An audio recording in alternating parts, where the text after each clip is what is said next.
confirmada. Señalan y que la ciudad estaría ocupada. Debe ser la alta jerarquía. Hay un plazo hasta las 11, si no será bombardeado, se dice el sector, lo informaba una radioemisora. Que el plazo lo dio el pueblo de Chile hasta el 3 de noviembre de 1976. Viene corriendo. Que el señor presidente de la República debe proceder a la inmediata entrega de su alto cargo a las Fuerzas Armadas y Carabineros de Chile. Hay un tercero que se acerca hacia el Palacio de la Moneda. Apuntan en dirección al palacio. Tienen 13 minutos para salir del Palacio de Gobierno porque serán bombardeadas por la Fuerza Aérea dentro de 3 minutos exactamente. En estos momentos. El día 11 de septiembre de 1973 culmina trágicamente una aguda crisis de polarización en la vida nacional y marca la página más dramática de la historia de Chile en el siglo XX. Pediste renunciar al presidente de la República. No lo haré. Continúan los tiros.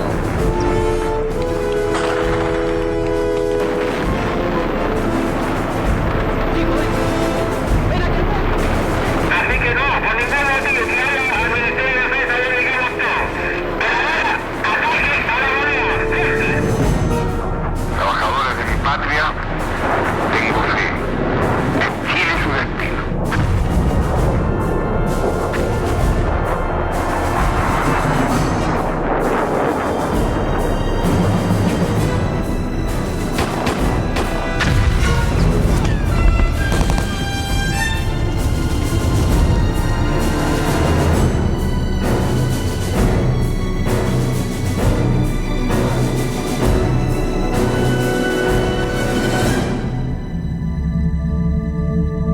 Tenemos la certeza de que la enorme mayoría del pueblo chileno está dispuesto a luchar contra el marxismo, está dispuesto a extirparlo hasta las últimas consecuencias.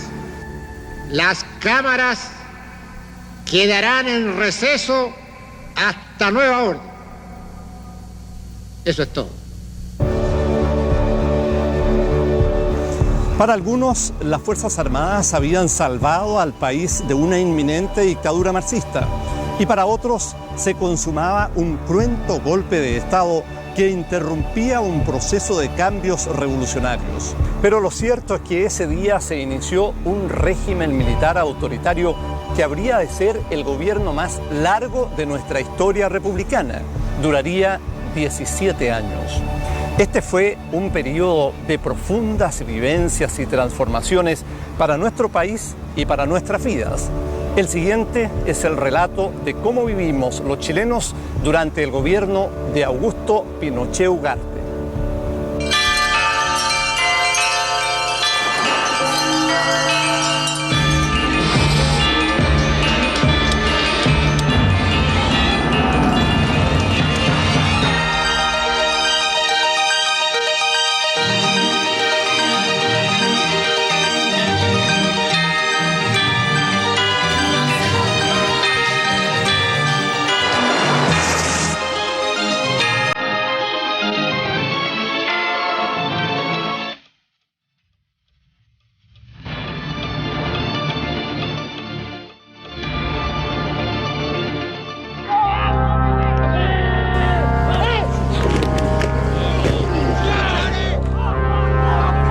El día del golpe constituye una quiebra, una fractura súper potente en lo que fue mi vida y la de mis hermanos de ahí en adelante.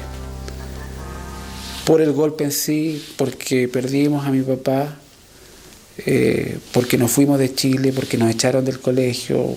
Nunca estaba más feliz que en ese tiempo. Pero no fue una felicidad mía, fue un pueblo que estuvo brutalmente encantado con lo que había sucedido. No se podía comprar comida, todo el mundo estaba peleado con todo el mundo, entonces la gente no podía ir a trabajar. Pero entonces, en ese sentido, como una sensación como de ya, finalmente se acaba este desastre. Te digo que el presidente se suicidó, me dijo mi marido.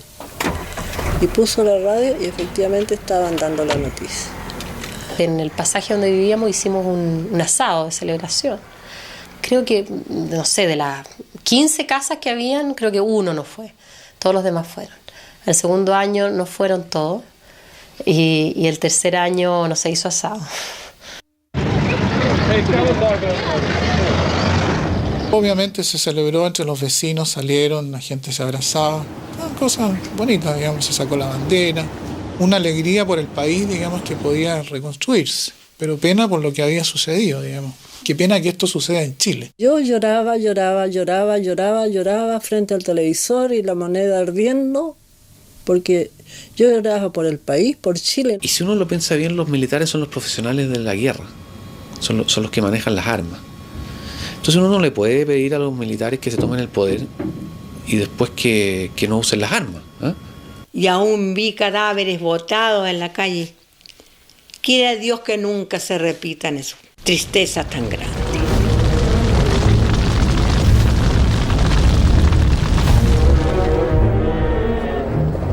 En pocas horas, las calles, los barrios y las poblaciones de todo el país quedan bajo control militar.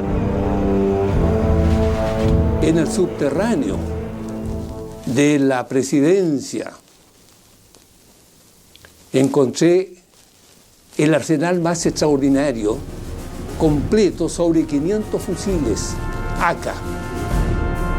¿Y cuál era el destino de estos 500 fusiles? Armar al pueblo, sin lugar a dudas, y llegar a lo que tanto se habló de la guerra civil.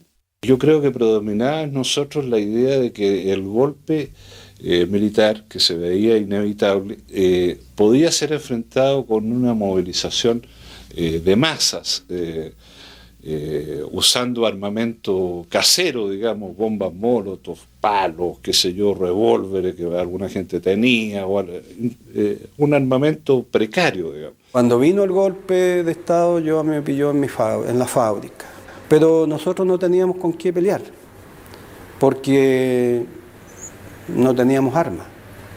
Esperábamos, sí, derechamente que nos llegaran armas, porque tanto que se hablaba que habían armas, no llegaron nunca armas, y en muchas partes pasó lo mismo. Tuvimos un permanente, continuo enfrentamiento con fuego desde diferentes partes durante todo el trayecto. Y durante este trayecto, aun cuando tuvimos poca oportunidad de ver a nuestros enemigos circunstanciales, tuve en mi unidad 2 bajas de suboficiales. Rápidamente, las Fuerzas Armadas copan los llamados cordones industriales y neutralizan los escasos focos de resistencia.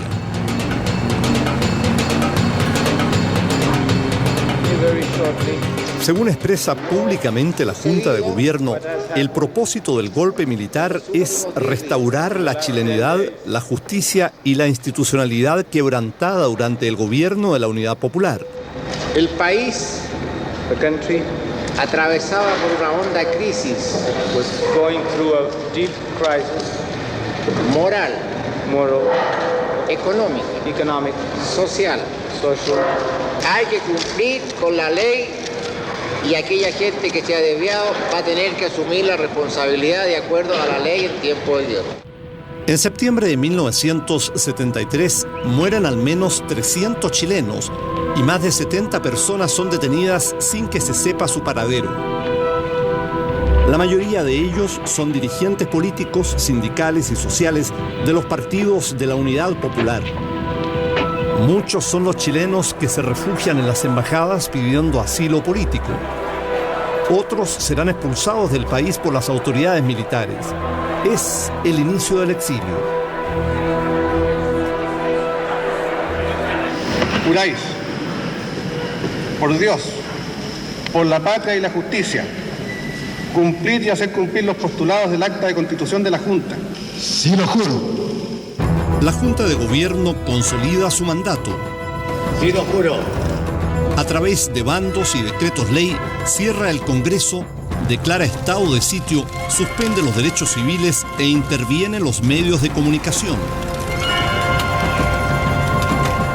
El tradicional Te Deum del 18 de septiembre, oficiado por el cardenal Raúl Silva Enríquez, se realiza en el Templo de la Gratitud Nacional.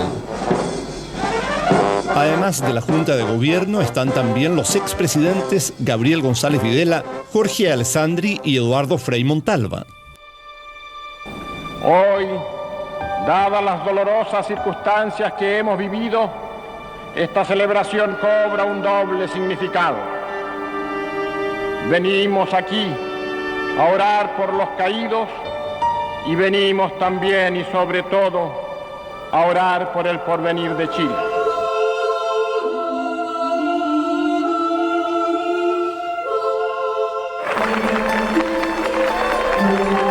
Al asumir el gobierno militar, la economía está por los suelos. La inflación alcanza a más de un 500%. El sistema productivo está paralizado y hay una gran escasez de productos básicos. La situación económica de Chile era absolutamente desesperada. Todas las reservas que Chile tenía eran 3,5 millones de dólares, lo que no nos alcanzaba ni para un día de comercio exterior. Esta compra por parte de NAMI obedece principalmente a aumentar la cantidad de oro del Banco Central. Muchos chilenos, agradecidos de la intervención militar, están dispuestos a todo para ayudar al nuevo gobierno. Donan joyas, anillos de compromiso y objetos de valor para contribuir a la campaña de reconstrucción nacional. A poco andar, las naciones extranjeras comienzan a reconocer al gobierno militar.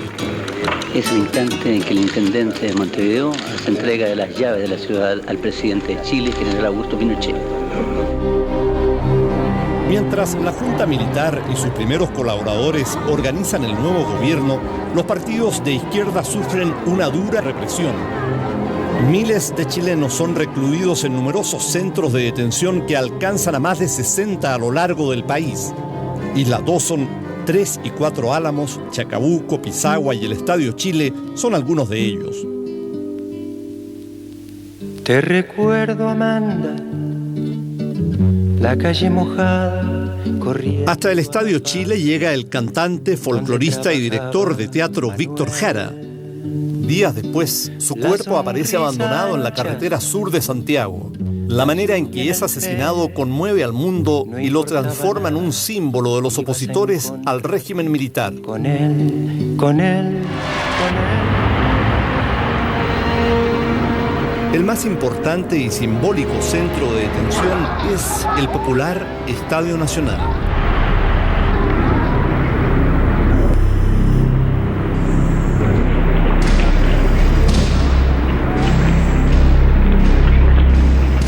Estamos con Alberto Gamboa, ex director del diario Clarín.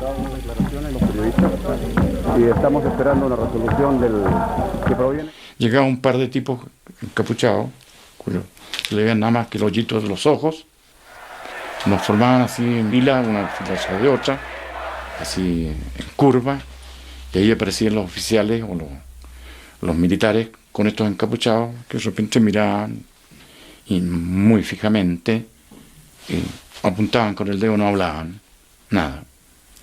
Y el gallo que apuntaban con el dedo salía.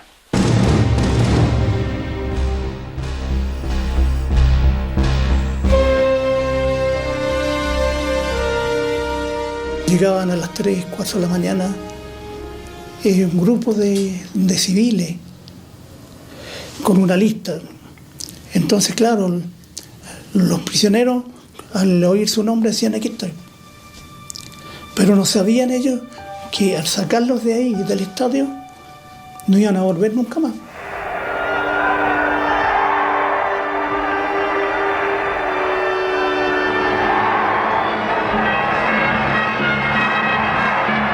El Estadio Nacional deja de ser campo de prisioneros para transformarse en escenario de un curioso enfrentamiento deportivo.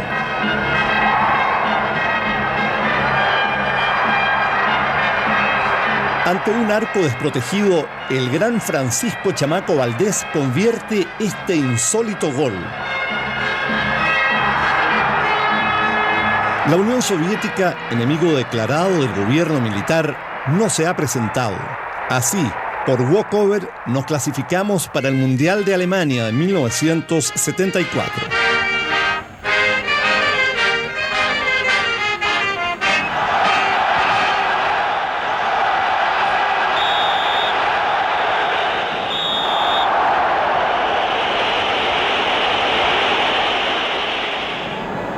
En canchas germanas, nuestro principal artillero e ídolo por excelencia, Carlos Caselli, es expulsado.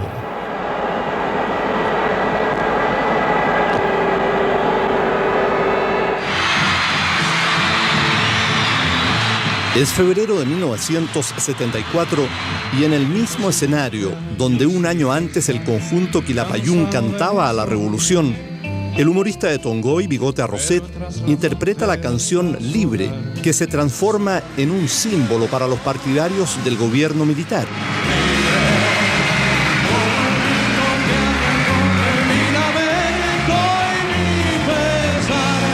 Camino sin cesar detrás de la verdad, y sabré lo que es al fin la libertad. Años más tarde, el propio general Pinochet visita la Quinta Vergara. Buenas noches, señor presidente, general Augusto Pinochet Ugarte. Buenas noches, señora Lucía Iriart. Muchas gracias por estar con nosotros.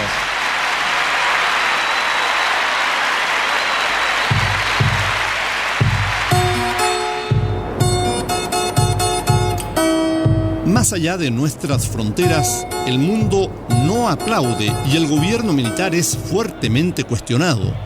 Organismos internacionales como la OEA y la ONU condenan a Chile por la situación de los derechos humanos. Uno de los temas más sensibles es el de los detenidos desaparecidos. Ya el 74, el 17 de noviembre, ahí ya nunca más los detuvieron delante de nosotros y nunca más supimos de ellos hasta el día de hoy. Mi madre, junto a otros familiares y amigos, buscó incansablemente. Nos agarramos de cualquier rumor, de cualquier dato que hubiera. Eso hizo que mi mamá recorriera postas, hospitales, centros de detención, incluso la morgue, sin ningún resultado.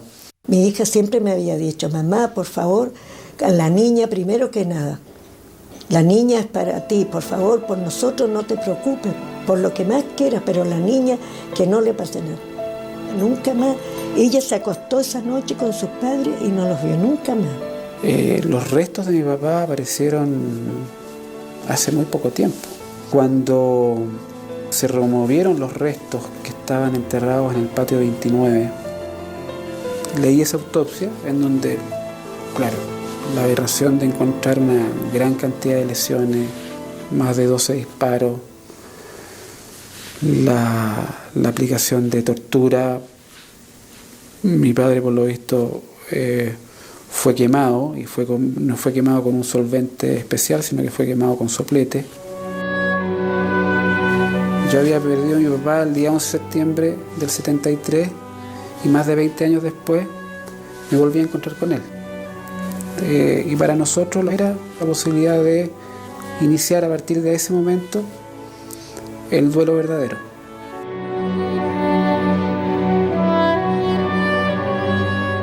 Y entonces tú dices a la gente, hay que perdonar, hay que olvidar. Tú como madre vas a olvidar. Yo enterrado todos mis hermanos, nosotros éramos 8. A mis amigos, a mis compadres, y tú no sabes dónde está.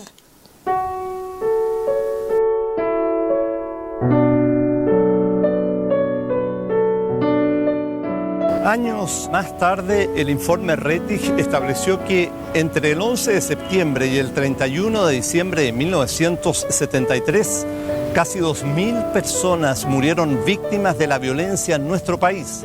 En esos días, 32 uniformados fueron muertos por opositores al régimen militar y 1.674 personas perdieron la vida por la acción de agentes del Estado o de civiles que actuaban a su servicio.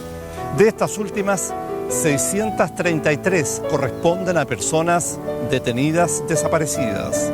En su recuerdo se levantó este memorial en el Cementerio General de Santiago.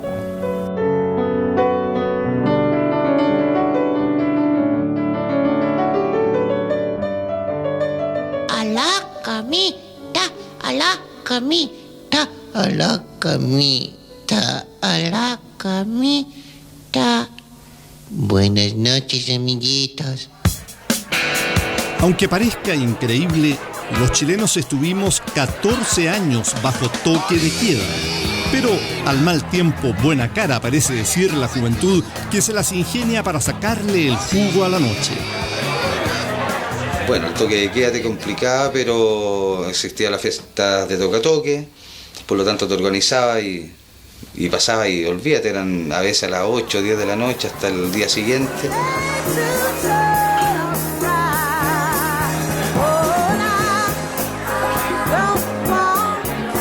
Bueno, nosotros caminábamos kilómetros en la noche en esa época para ir a las fiestas. Éramos muy chicos para las fiestas de toque a toque todavía. Entonces nos quedábamos en la casa de las niñas hasta que llegaba la hora.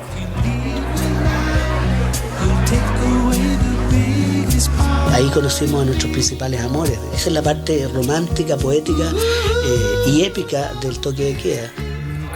La vida mía pienses eso, que mi amor por ti de pronto ha terminado. Se podrá acabar el mundo, mas lo nuestro seguirá su rumbo ya trazado.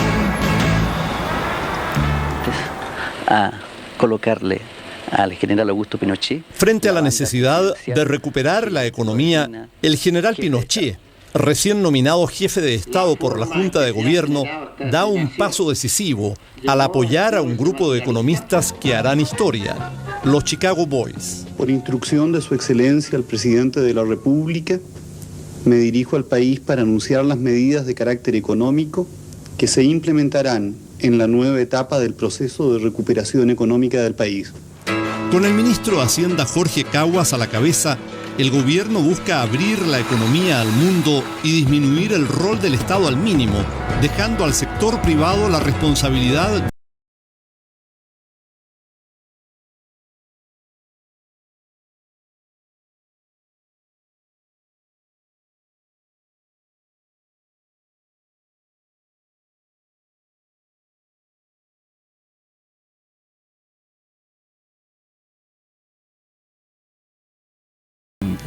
Fue años de estatismo en este país, que atravesaron toda la barrera social, desde los más ricos a los más pobres. Que sacamos 4.000 escudos. ¿Usted trabaja en ese día? Sí. ¿Y usted cuánto era su sueldo antes? Mi sueldo son 3.000 escudos y todavía no me pagan los 12. Estaban todos los precios controlados, de todos los productos, no solo del pan, de todas las cosas, los cuadernos, los libros, etc. Llegó un momento dado que liberamos los precios de los zapatos. Me acuerdo que una periodista me miró con cara así sonriente y media protectora. Pero ministro, me dijo, ¿usted cree que vamos a convencer de que es mejor para nosotros que gastemos la poca suela de los zapatos viejos que nos quedan, recorriendo toda la calle Bandera, la calle Humada, la calle San Diego, buscando dónde hay un precio más barato de los zapatos?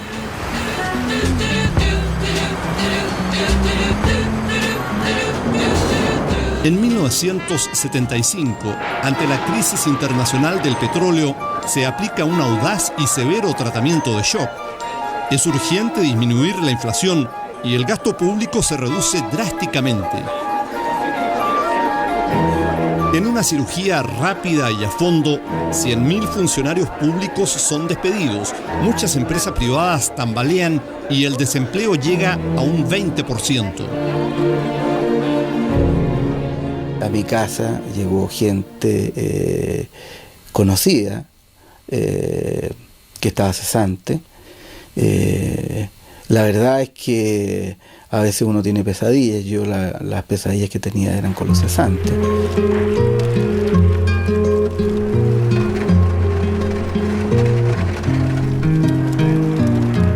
Sufrieron los trabajadores, sufrieron los empresarios, sufrieron las familias. Pero más habrían sufrido, a mí no me cabe ninguna duda, de no haber enmendado este rumbo.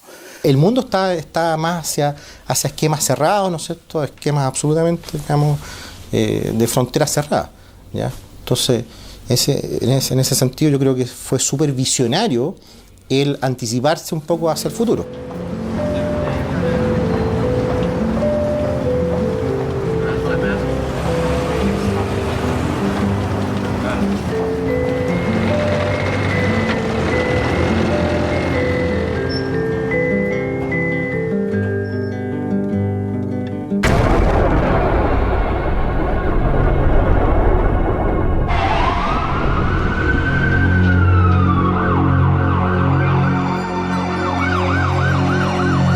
Después del asesinato del ex comandante en jefe del ejército, general Carlos Prats, y del atentado en Roma al ex vicepresidente y líder demócrata cristiano Bernardo Leighton, en Estados Unidos es asesinado el ex canciller Orlando Letelier.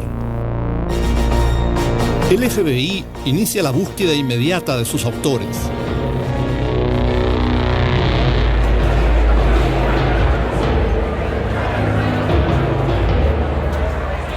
La opinión pública internacional y nacional ha podido comprobar a sí mismo cómo nuestro gobierno ha colaborado ampliamente en la investigación de los hechos para contribuir al total esclarecimiento de la verdad y la sanción consiguiente que merecen los culpables, cualquiera sea su posición o su nacionalidad. En los primeros meses de 1978, los chilenos somos sorprendidos por una bomba periodística. Los principales sospechosos del crimen de Letelier son identificados: el norteamericano Michael Townley y el capitán del ejército Armando Fernández Larios, ambos agentes de la DINA, organismo de inteligencia del gobierno militar. ¿Cómo calificaría, general, el caso Letelier en sí? El caso Letelier lo considero un buen show de la justicia norteamericana. Nosotros no sabíamos lo que estaba haciendo Contreras, naturalmente. Y también nos pasó que rápidamente nos dimos cuenta que Contreras estaba absolutamente como fuera de foco. Pero general Contreras recibió una misión bastante difícil, la de limpiar, neutralizar aquellos elementos subversivos, activistas nacionales y extranjeros, que en forma sistemática y permanente hacían actos de terroristas. Él consideraba que Chile estaba en guerra con la Unión Soviética. Y como estábamos en guerra, a los infiltrados o a los mercenarios había que matarlos. Desde los comienzos del gobierno militar, la Iglesia Católica tiene una especial preocupación por el tema de los derechos humanos. Junto a representantes de otras iglesias, el cardenal Silva Enríquez forma inicialmente el Comité Pro Paz y luego la Vicaría de la Solidaridad, que, en sus propias palabras, quiere ser la voz de los sin voz. Lo primero que yo hice fue ocuparme del trabajo en las cárceles y en los campos de detenidos que había en ese tiempo. Al comienzo todos pensábamos que esto terminaba luego, o sea que iba a ser de corto tiempo. Entonces era la emergencia, la ayuda inmediata, etc. Pero después, bueno, a poco andar nos dimos cuenta que esto ya se estaba institucionalizando.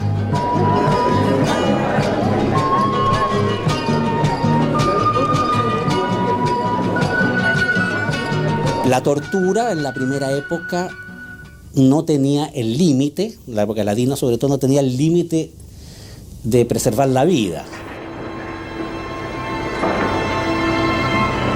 Después había un cierto cuidado en que tratar de que sacarle toda la información. Lelia Pérez, militante del MIR en la clandestinidad, a los 18 años es tomada prisionera por la DINA. Su destino, Villa Grimaldi. Nos tomaron detenidos a Víctor Hugo y a mí el 24 de octubre de 1975. Una de las maneras de presionar era el que yo viera cómo lo torturaban a él y él viera cómo me torturaban a mí. Yo estaba embarazada, así que me sentía tremendamente más frágil. Me encadenaron a un árbol que todavía está en el Parque por la Paz y simplemente se dedicaron a golpearme con cadenas y patadas y todo lo demás, ¿no? Hasta producir el aborto.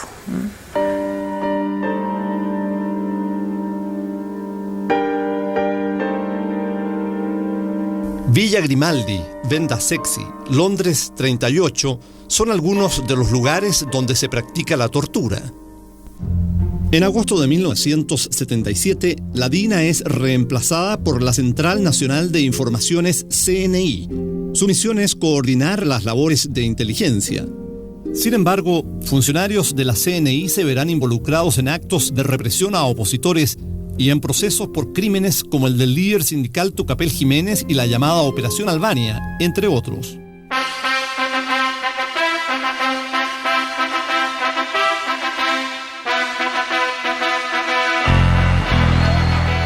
Es 1977 y Rocky es la película del año.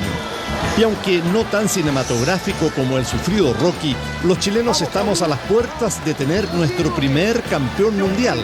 Es Martín Vargas. Pero sí, por lo que ha mostrado Martín. ¡Sí, Martín! ¡Eso, Martín! ¡Eso! ¡Sí, Martín! ¡Vamos, Martín! Miguel Campos, 148. Vargas, 145.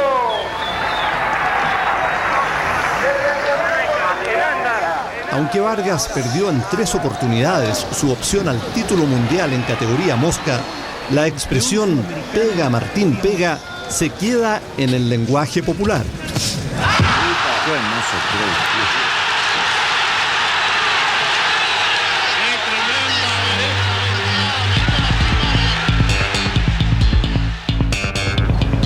Hacia fines de los años 70, con Sergio de Castro a la cabeza del equipo económico, el país se ha reactivado. La inflación baja, la economía crece y las empresas diversifican su producción.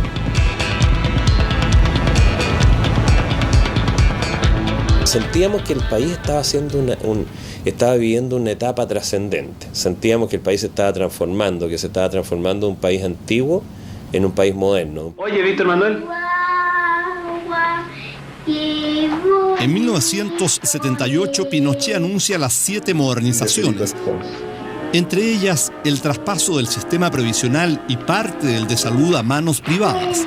Nacen las AFP y las ISAPRES. Bueno, había muchos países que tenían apertura del comercio exterior, pero un sistema privado de pensiones no tenía ningún país. Y Chile fue el que lo puso en práctica. Y desde ese punto de vista es revolucionario.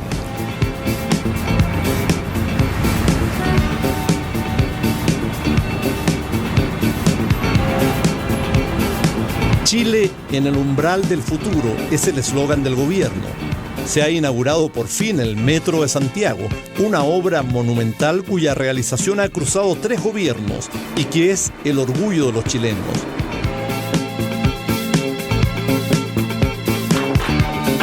Nacen los caracoles y se inaugura el Cosmocentro Apumanque, precursor de los malls que una década después proliferarían en las grandes ciudades del país.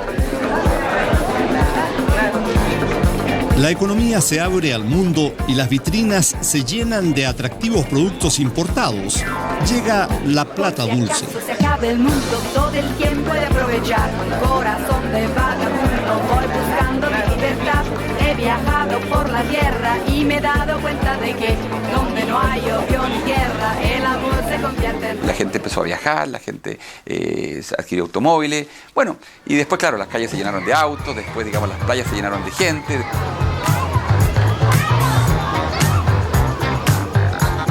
Yo en ese tiempo crecí, como comerciante llegué a tener varios negocios, empecé a importar, porque había que importar, y además que los bancos empezaron a prestarte plata.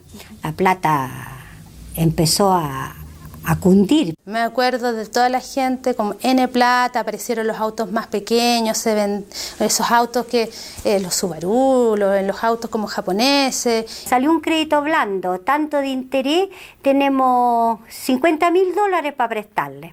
No, es que no lo aproveche, ¿cómo no va a aprovechar? Hágase una importación, me lo paga tanto, con tal bajo interés, todo. Prácticamente ya, si está listo, haga uso de él nomás. Claro, la tentación era grande y nos empezamos a endeudar todos. En el Festival de Viña del Mar de 1978, Televisión Nacional introduce uno de los hitos más significativos en la historia de las comunicaciones en Chile, la televisión en colores. Me gusta la chilena, me gusta el vino. Si tengo que olvidarlas, me voy olvido.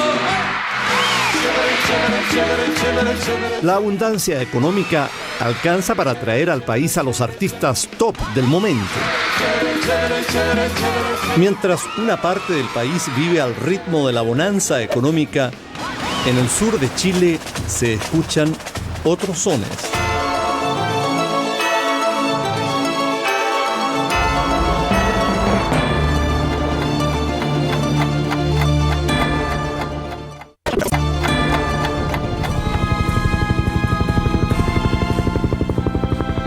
se demoraban un mes. Habían solamente algunas huellas de caballo, qué sé yo. Teníamos que cruzar este lago en bote. No había camino a Puyuhuapi. Con buen tiempo demoraban 8 días en ir y volver. Ahora se demoran 45 minutos. Aquí comienza la Carretera Austral, una de las obras más importantes del gobierno militar.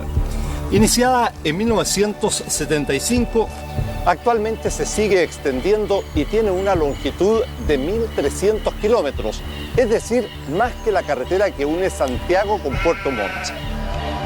Nadie podía creer que en un lugar tan poco habitado se iba a invertir tanta cantidad de tiempo, de hombres, de dinero. Nadie podía creerlo. O sea, nadie lo creyó hasta que estuvo terminada. El sueño era prácticamente llegar a la Junta, esa es la verdad las cosas, de unir la Coyhaique con la zona norte, prácticamente a los límites. Y gracias a Dios yo voy a alcanzar a ver incluso pavimentado gran parte de esto. Más allá del trabajo y esfuerzo que significó, esta tremenda obra nos ha permitido marcar soberanía en un territorio virgen y comunicar a más de 30 localidades con el resto del país. Más al sur, la soberanía de Chile se ve seriamente amenazada a fines de los 70. Todo comienza cuando Argentina desconoce el fallo arbitral que otorga a nuestro país la posesión de las islas Nueva, Picton y Lennox, ubicadas en el canal del Beagle. A fines de diciembre de 1978, la guerra con Argentina es inminente y el principal teatro de operaciones es Punta Arenas. Teníamos que hacer cumplir a Argentina el laudo de su majestad británica. Si era necesario negociar con Argentina, había que hacerlo, pero sin entregar 1 centímetro de tierra. El 18 de diciembre de 1978, la escuadra argentina avanza hacia la zona del conflicto. La flota chilena también recibe la orden de zarpar. En la madrugada nos despierta el personal que había quedado de seguridad, gritando que viene el enemigo. Y eso fue el punto más crítico, álgido que vivimos nosotros, estimativamente entre el 20 y el 22 de diciembre. Esperábamos en un momento cualquiera una invasión. Entre tanto, nerviosas gestiones diplomáticas intentan evitar la guerra. El Papa Juan Pablo II acepta mediar entre las partes. Miles de hombres preparados para el combate celebran el alejamiento de la sombra de la guerra.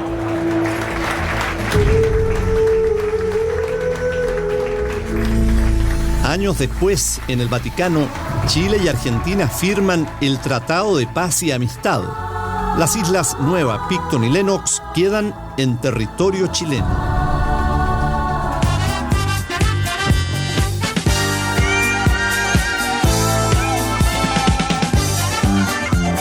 Mientras tanto, John Travolta y su fiebre de sábado por la noche repleta los cines y revoluciona las costumbres de los jóvenes chilenos. Ha llegado la onda disco. Me acuerdo con unos amigos una vez en el bowling así, bowling de Apoquindo, taquilla más misma así, y nos preguntábamos así, pero ¿qué onda? ¿Qué va a pasar cuando se acabe la música disco? O sea, ¿para dónde va nuestra vida así? Existía la fiesta. Tenía un carácter de alguna manera distinto, probablemente muchos de nosotros movíamos entre el tema del rock y el canto nuevo. Es que no quiero mantener mi nombre atado. En esos años, muchos jóvenes y artistas son parte de un movimiento cultural contestatario al gobierno militar. El Teatro Ictus, el sello Alerce y los grupos del llamado Canto Nuevo son algunas de sus expresiones. Mucha peña, vino navegado, poemas, Santiago Nuevo Extremo. Toda esa canción con harto contenido social y político estaba de moda.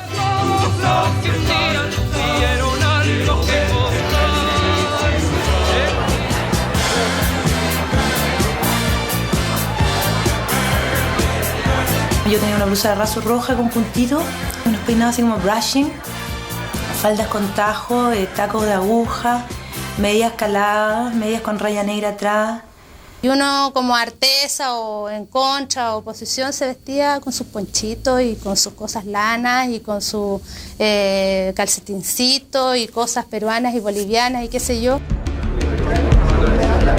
Estamos en 1980, el año más importante para la institucionalidad del régimen militar.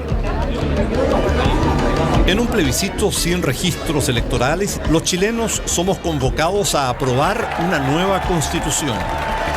Cuando uno tiene al país silenciado, cuando uno solo son los que pueden hacer campaña, cuando tienen la televisión y la prensa, cuando tienen las mesas y hacen ellos los escrutinios, eso es lo que el pueblo no puede aceptar.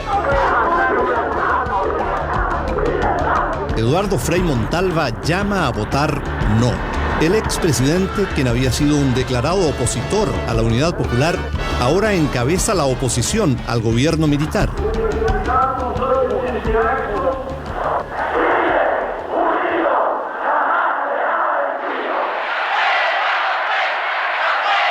El sí gana con un 67,6% de los votos.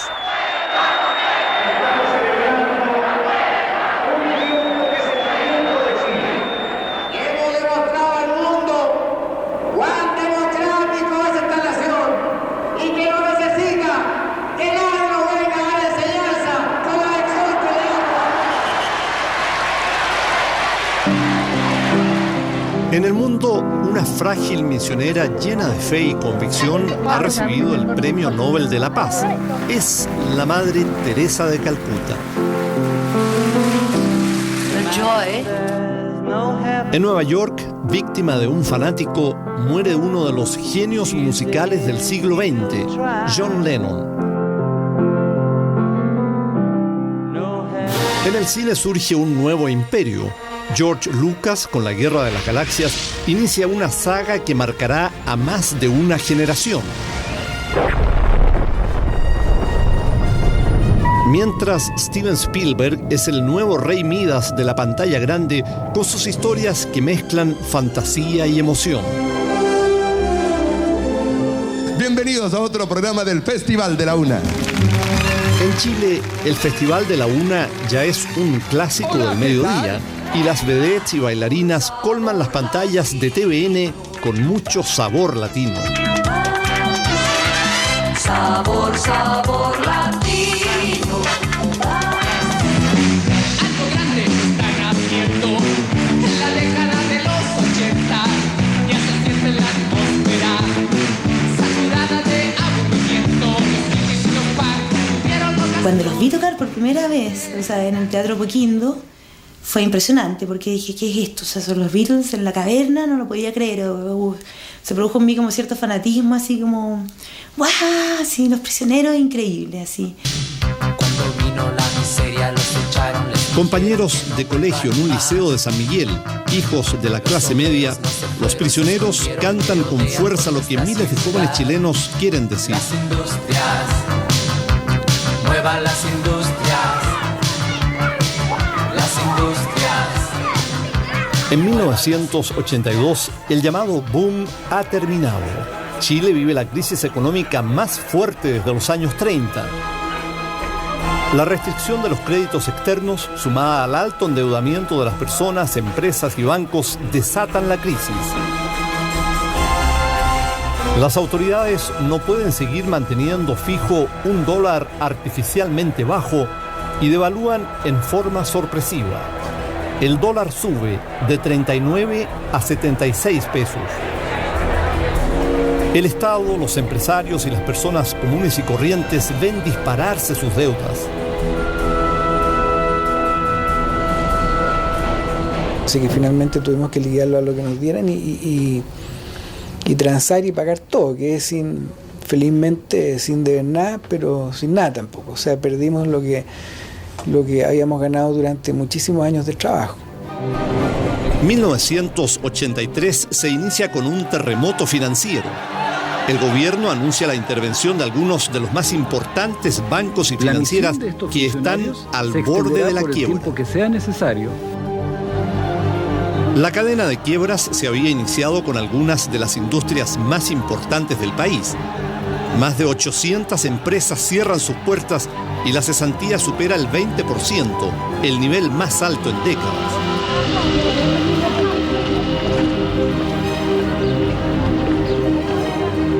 Otro 15% de la fuerza laboral es ocupada en programas de emergencia como planes del empleo mínimo y el POG. Entonces cada uno íbamos ahí un poco de tierra, uno sacaba una piedra, el otro lo miraba. En fin, mientras 5 personas trabajaban, 10 personas lo estaban mirando.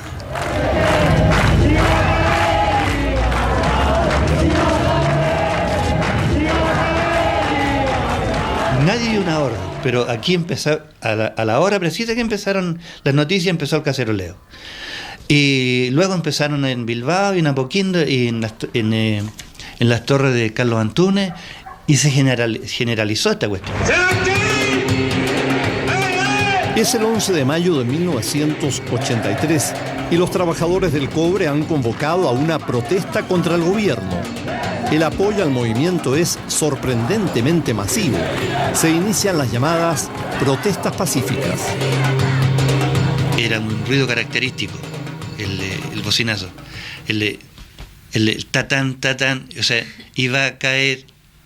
Quedamos como muy sorprendidos del nivel de convocatoria y las ganas que tenía la gente de hacer algo. Entonces ahí empezamos con los temas de las protestas. Empezaban en la Plaza Italia al mediodía o a las 11 de la mañana. Ese era como el punto de partida del tema. La universidad era cara.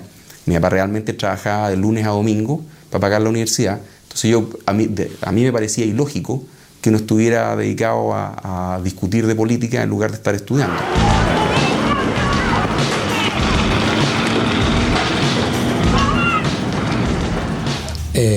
Las protestas aquí eran fuertes.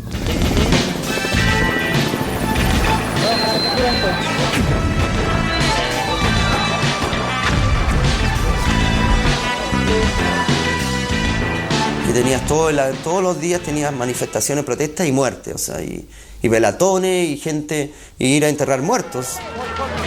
Lo que comenzó como protestas pacíficas fue dando paso a manifestaciones cada vez más violentas. La protesta de agosto de 1983 es la más dura de todas. Con Santiago bajo toque de queda a partir de las 6:30 de la tarde y 18.000 soldados en las calles, centenares de personas se enfrentan a la fuerza pública. En 2 días mueren 26 personas.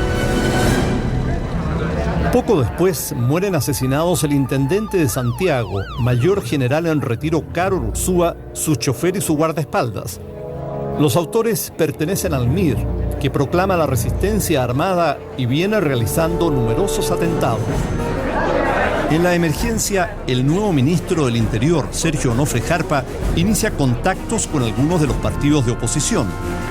A su vez, el nuevo arzobispo de Santiago, Juan Francisco Fresno, impulsa conversaciones entre distintos sectores políticos que firman el llamado Acuerdo Nacional.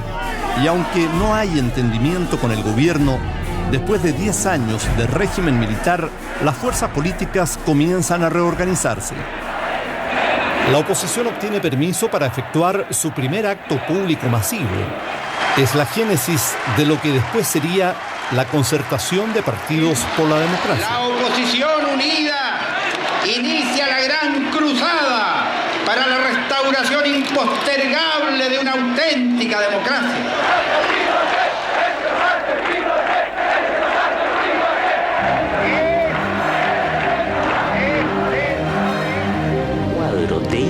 La derecha también se organiza. Los gremialistas forman la Unión Demócrata Independiente. Además, miembros del antiguo Partido Nacional crean la Unión Nacional. El Partido Comunista, una fracción del MIR y otra del socialismo, se agrupan en el Movimiento Democrático Popular.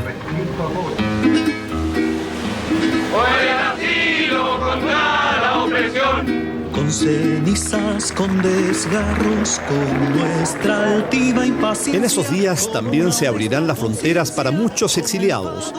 Hasta entonces son miles los chilenos que deambulan por el mundo.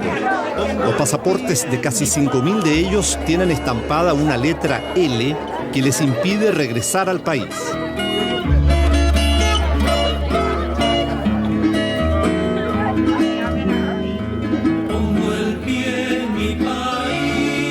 Yo pensé que iba a ser por unos 6 meses, 1 año máximo, un par de años. Recuerdo que había un español que, no te hagas ilusiones, hombre, me decía. Esto es para 20 años. La gran mayoría de los chilenos que llegamos al exterior, en Londres, estábamos todos con las maletas hechas los primeros 5, 6, 7, 8 meses.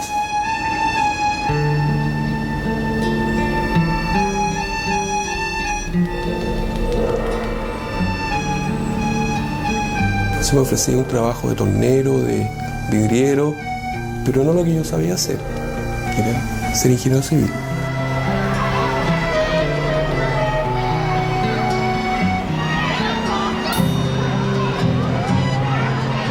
Bueno, mis hijos llegaron de 5 meses, rápidamente se convirtieron en niños ingleses. Jugaban cosas inglesas, cantaban canciones de inglesas que yo no sabía. Pedí autorización porque me avisaron que mi padre estaba muy grave. Fui, argumenté eso. No me dieron nunca respuesta, hasta la fecha la estoy esperando. El 20 de agosto de 1983, el gobierno autoriza el ingreso de 1.149 exiliados. Chilenos en todas partes del mundo se buscan incesantemente en las listas que cada cierto tiempo permiten que muchos, como Pedro y Luis Felipe, regresen. Un atípico ingeniero de 36 años, pelo largo y pinta de hippie, llega al Ministerio de Hacienda. Hernán Vigi, menos ortodoxo y más pragmático que sus antecesores, viene decidido a demostrar que el modelo de mercado, pese a la seria crisis económica que hemos vivido, sigue vigente.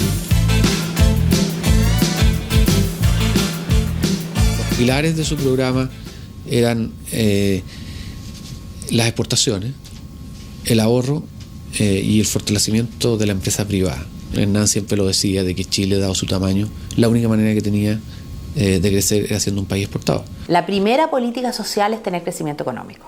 Si no tenemos crecimiento económico, no podemos insertar a los más pobres en el desarrollo.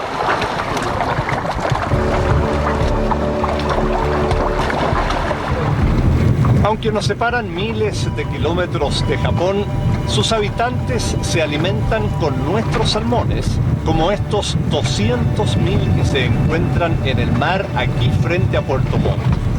El fomento de las exportaciones fue una de las medidas económicas fundamentales del gobierno militar, cuando hizo suyos los principios de la economía de mercado. Vigi y su equipo no solo impulsan con vigor las exportaciones, también se preocupan de sanear el sector financiero, renegocian nuestra altísima deuda externa y reanudan la privatización de empresas públicas. Paulatinamente el país se pone de nuevo en actividad tras la gran crisis y comienza un periodo sostenido de auge y crecimiento. Logré echar a andar una mina en Chile. El año pasado fue la tercera productora en el mundo de plata. Y crea trabajo y riqueza en la zona. Me enorgullece mucho, por supuesto. En medio de la euforia, se alzan voces que critican el modelo económico por el alto costo social y la desigualdad que genera entre pobres y ricos. No basta el chorreo, dirán. Se necesita además un énfasis en lo social.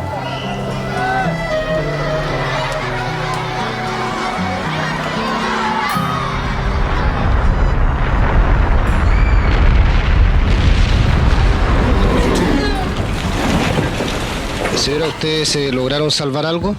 Nada, señor, nada, todo se destruyó. Estábamos tomando once cuando viene el remesón ahí, por sacar a mi marido, ahí se cayó esta muralla.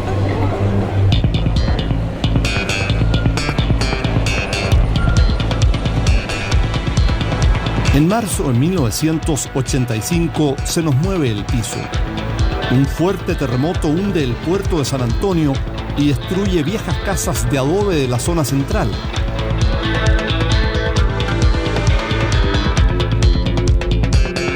Días más tarde, otro escalofriante suceso sacude a Chile. 3 militantes comunistas aparecen degollados en el camino a Quilicura. Entre ellos, el sociólogo de la Vicaría de la Solidaridad, José Manuel Parada.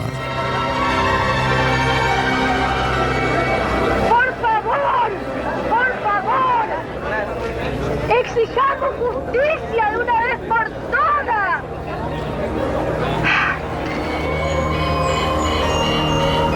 Rápidamente, el juez José Cánovas Robles determina que los asesinos pertenecen a la Dirección de Comunicaciones de Carabineros, DICOMCAR. El general director de Carabineros y miembro de la Junta de Gobierno, César Mendoza, renuncia.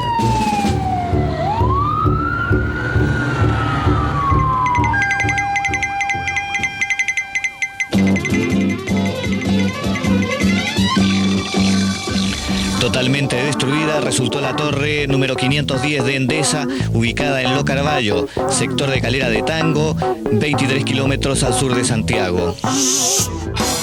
Por esos años, el Frente Patriótico Manuel Rodríguez, que desde 1983 viene realizando serios atentados con explosivos, ha iniciado una masiva internación de armas.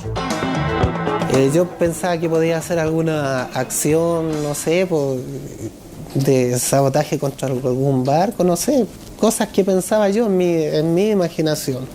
Jamás me imaginé que iba a ser algo tan maravilloso como lo fue la internación de armas. En la caleta de pescadores de Carrizal Bajo, en el norte del país, los planes subversivos sufren un sorpresivo revés. Por errores de seguridad, fundamentalmente de seguridad. En un rastreo que hace uno de los agentes, encuentra un fusil M16, no encontró más, encontró uno.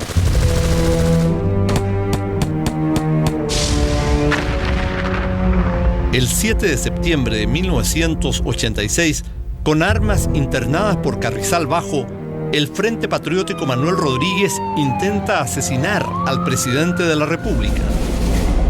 El general Pinochet y su nieto salvan ilesos.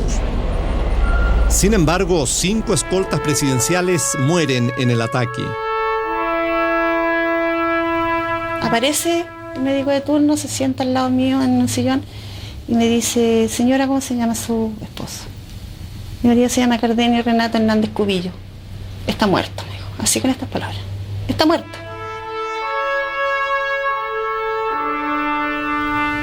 Y le taparon la cara y a mi marido le faltaba toda la mitad de acá de la cara.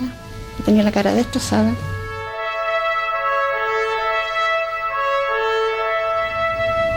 Es una persona, creo que bien bondadosa. Y ella ya tiene el lindo recuerdo del papá.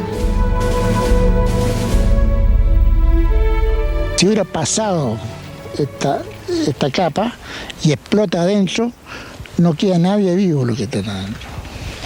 Pero esto prueba que el terrorismo es serio, que es más grave lo que están hablando, que es más serio lo que están hablando, y que ya está bueno que los señores políticos se den cuenta que estamos en una guerra entre el marxismo y la democracia.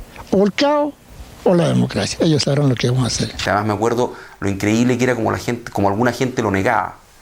Estaba tan politizado el tema que alguna gente negaba, así como en algún momento nosotros no creímos de que hubieran habido violaciones de los derechos humanos, ahí había gente que no creía que existiera Carrizal Bajo y que era otro invento de la dictadura. Un día después del atentado al presidente, 4 militantes de izquierda son asesinados. El crimen se lo adjudica el denominado Comando 11 de septiembre como represalia por la muerte de los escoltas. O sea, desde que tocó la losa del avión, que uno se le erizaban los pelos.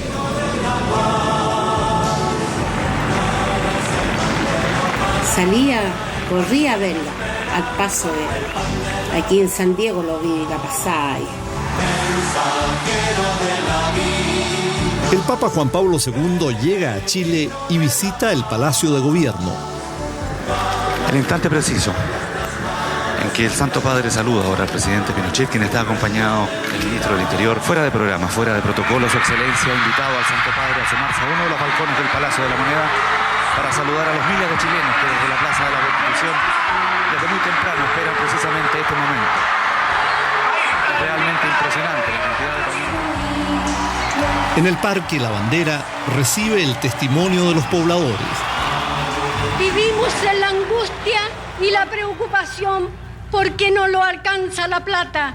Y por eso, por esa causa nos cortan el agua y la luz. Pablo II te quiere todo. Esa noche, 90.000 jóvenes esperan al Papa en el Estadio Nacional. Cuando hubo que hacer silencio, fue un silencio de los más profundos que yo he podido escuchar, el silencio de esa gente. Y escuchar el silencio de 100.000 jóvenes no es sencillo.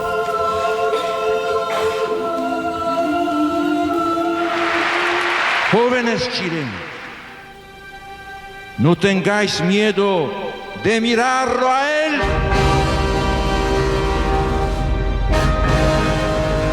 En el Parque O'Higgins, el Papa beatifica a la que sería unos años más tarde nuestra primera santa, Sor Teresa de los Andes. Teresa de los Andes pueda ser de ahora en adelante llamada beata en el nombre del Padre y del Hijo y del Espíritu Santo. Amén. Estábamos afuera y empezamos a ver que la gente empieza a salir del parque. Cada vez más, cada vez más. Dijimos, extraño. El Papa todavía no termina de hablar. ¿Qué pasa? Y de repente nos dicen que adentro hay enfrentamientos. Y entramos y ya era una batalla campal impresionante.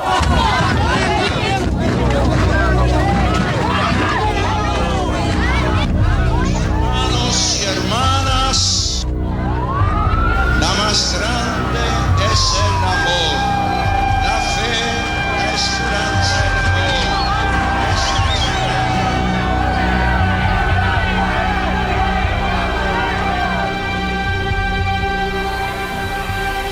El amor es más fuerte.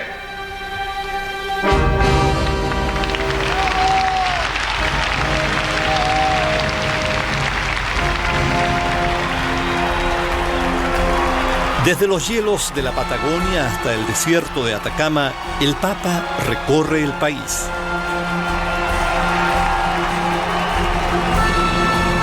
El 6 de abril, el peregrino de la paz emprende el vuelo.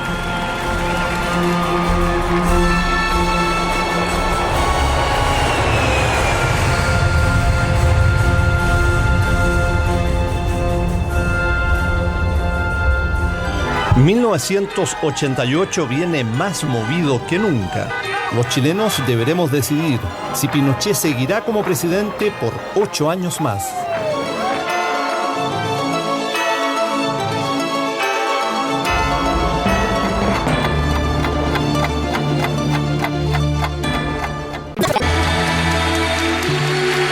Hola amigos, mi nombre es Cecilia Boloco y vengo de Chile.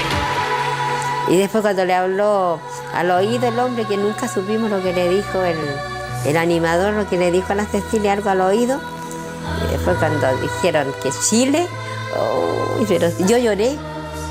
Yo creo que mucha gente lloró. The first runner-up is Miss Italy. Miss Chile is Miss Universe. El 27 de mayo de 1987 ganamos, y ganamos nada menos que por tener a la mujer más linda del mundo.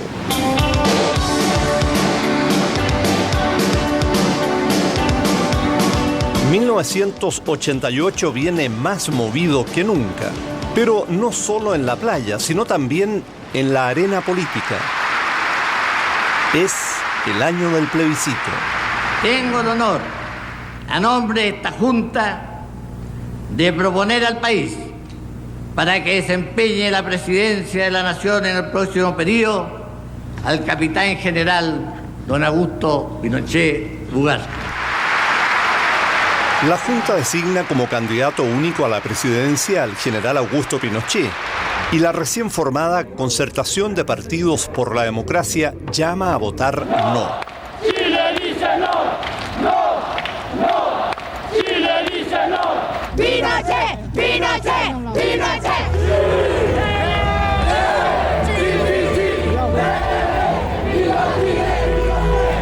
ganar el sí, Pinochet seguirá en la moneda por 8 años más. De ganar el no, habrá elecciones presidenciales y parlamentarias abiertas al año siguiente. General Integrar, cadena nacional, a partir de este instante. Y nos juntábamos en la noche o en la tarde a ver el sí y el no, los spots publicitarios de la campaña. Pocas veces en nuestra historia la televisión ha jugado un rol más determinante que en el plebiscito de 1988. Diariamente, 4 millones de personas se pegan al televisor para ver la franja del sí y la franja del no. Vamos a decir que no, con la fuerza de mi voz. Vamos a decir que no, yo lo canto sin temor. Sí, sí, sí, un país ganador. Sí, sí, porque decimos que sí. Sí, sí, porque yo creo en mí. Sí, sí, porque yo quiero vivir feliz.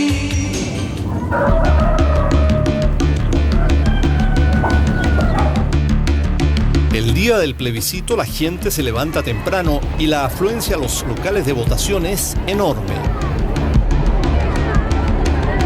En estos momentos el local se encuentra completamente lleno. ¿Qué orden que tiene que haber aquí? Con número de mesa, al final no lo dejan ni votar. El universo electoral alcanza un récord inédito. 7,5 millones de chilenos que viven un clima nervioso y expectante en todos los rincones del país. Con la economía en franca expansión, el general Pinochet confía en su triunfo, pero la Concertación está convencida de que la gente quiere un cambio más allá de lo económico. Sí. Voto no. No. Voto sí. No me fue fácil. Incluso cuando salí de la casa no estaba bien seguro. Pues me pesaba mucho este concepto de la lealtad. Pero yo pensaba que Chile de una vez por todas tenía que volver a su régimen democrático y enfrentar la democracia. Me encontré con un amigo de muchos años y me dijo, me gusta verte ejercer tus derechos. Y a mí me gusta, le dije yo, que ejerzan los tuyos. Por primera vez ya vamos a votar como corresponde. Yo voté por el sí porque pensé que era lo mejor para el país. En el edificio Diego Portales, el gobierno da los primeros cómputos oficiales que favorecen a la opción sí. 57.36% para el sí, un 40.54% para el no. Mientras, el comando del no, en dramático contrapunto, declara tener amplia ventaja. El total de votos por el no son 2.348.527 votos.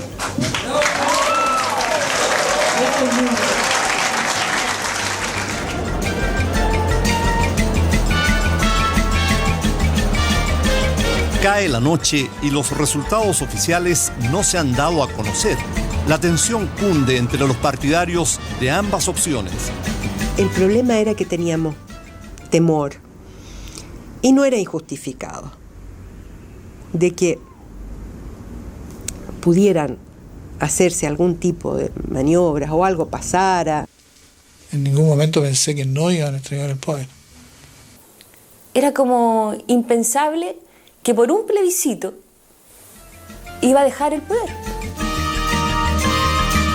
Parece que realmente se ganó el no.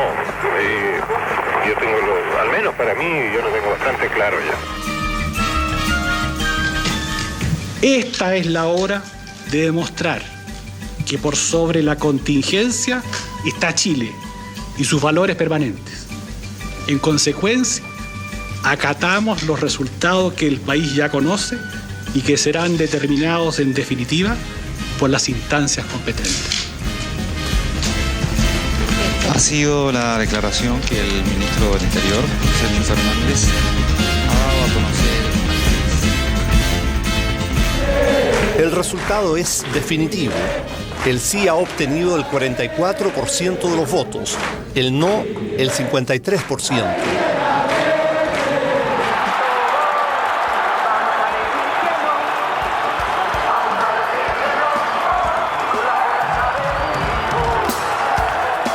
ese instante era una historia con la patria, era una historia con Chile, era una historia con la libertad, era una historia con entender de que mi hija tenía un futuro distinto.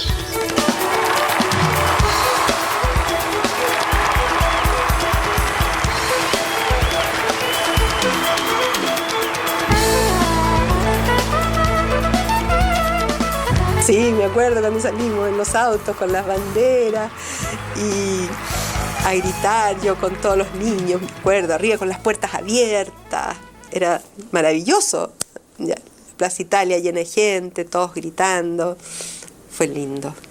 El día siguiente, al ver en la calle la manifestación de la gente, que efectivamente había un deseo muy fervoroso de cambio, la gente había pasado demasiados años, la gente quería una cosa distinta, una expresión diferente. Nosotros colocamos la canción nacional, cantamos, los dos con mi señora pues no salíamos por fuera tampoco.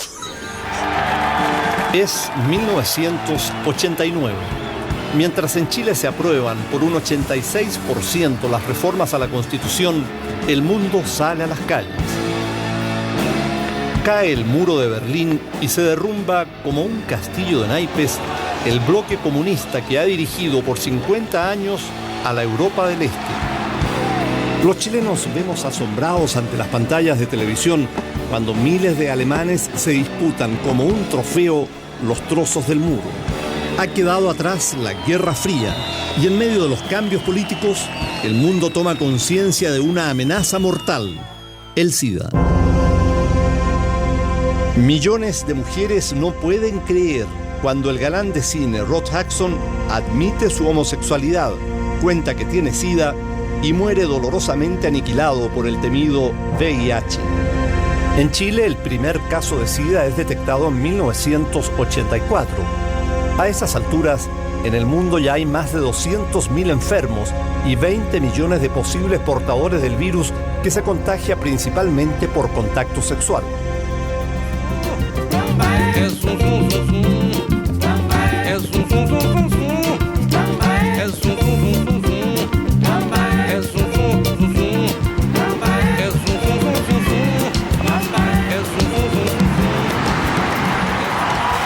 A Dunga, sale González, por allá la quiere Careca, Roberto Rojas, sensacional, los tapadones del portero chileno. Estamos en Maracaná, es el 3 de septiembre de 1989 y la meta de la selección es casi imposible, vencer al poderoso Scratch brasileño en su propia casa para clasificarnos al Mundial del 90. En el minuto 24 del segundo tiempo perdemos 1-0. De pronto, una bengala cae a la cancha y con ella el arquero y capitán de la selección, Roberto Rojas.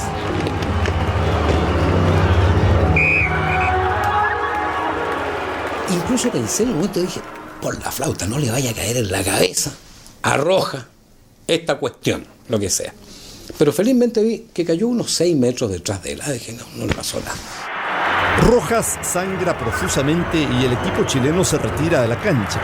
El partido es suspendido y los dardos apuntan contra la supuesta causante de la agresión, la atractiva fogueteira. Bengala, Jorge Evia.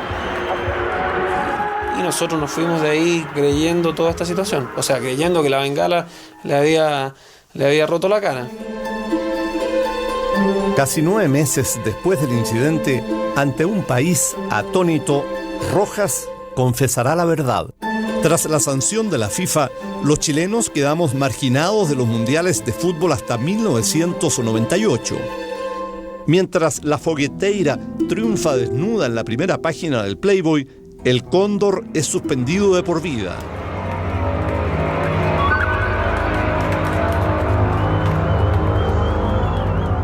Esquina metálica, un candidato. Esquina metálica.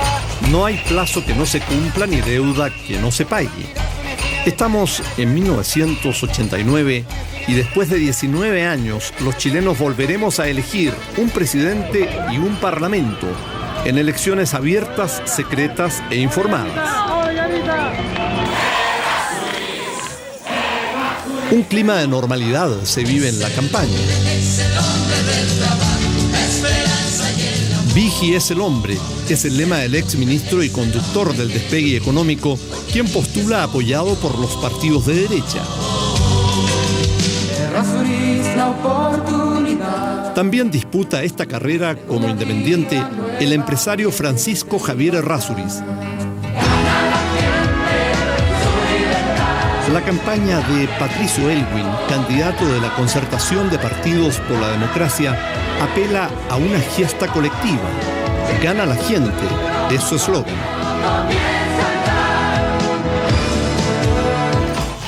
Y no hay ningún problema ni en el local de votación.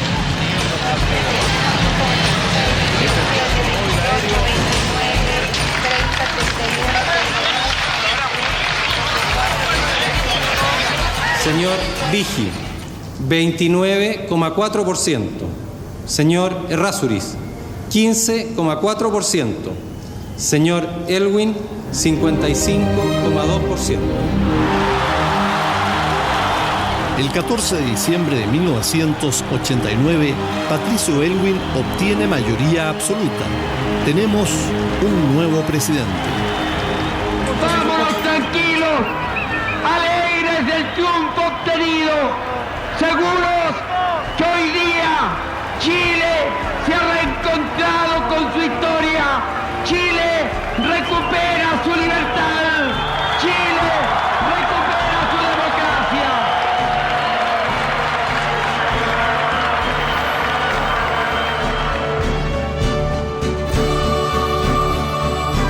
El domingo 11 de marzo de 1990 es un día que muchos chilenos tienen en su memoria.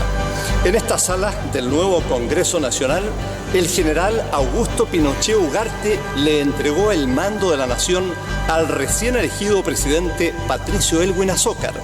Ese día también juró el nuevo Parlamento, en el que estaban representadas la mayoría de las fuerzas políticas del país.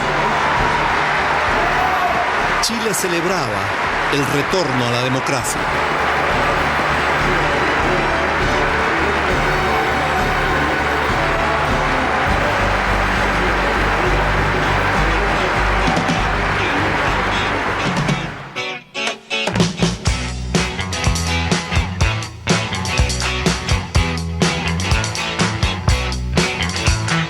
Ha salido un nuevo estilo de baile.